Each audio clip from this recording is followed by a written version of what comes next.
تو جب اللہ کو دیکھیں گے نا تو اللہ تعالیٰ فرمائیں گے میرے وعدے پورے ہو گئے؟ کہا جی پورے ہو گئے۔ کہا اچھا اب اس سے بڑی چیز دے دوں جو دیا ہے؟ کہا جی کیا؟ کہ جاؤ میں راضی ہو گیا، اب کبھی ناراض نہیں ہوں گا، اب کبھی ناراض نہیں ہوں گا۔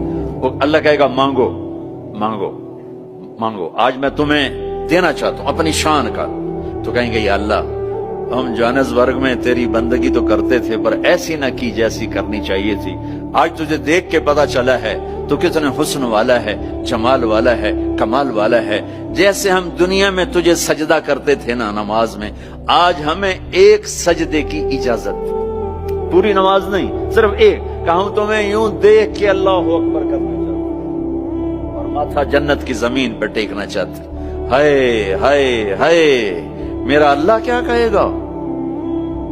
میرا اللہ کہے گا میرے بندو جوہانسبرگ میں تم میرے بندے تھے، میں تمہارا مالک تھا، میں لارڈ تھا، تم سلیو تھے، میں مالک تھا، تم غلام تھے، تمہارے ذمہ میری عبادت تھی، تم جنت میں آ گئے ہو، میں تمہارا ہوسٹ ہوں، میں تمہارا میزبان ہوں، تم میرے مہمان ہو، اور مہمان سے کام نہیں لیا جاتا، کوئی سجدہ نہیں، جاؤ مزے کرو، ایک سجدہ بھی نہیں کرنے دے گا، ایک سجدہ۔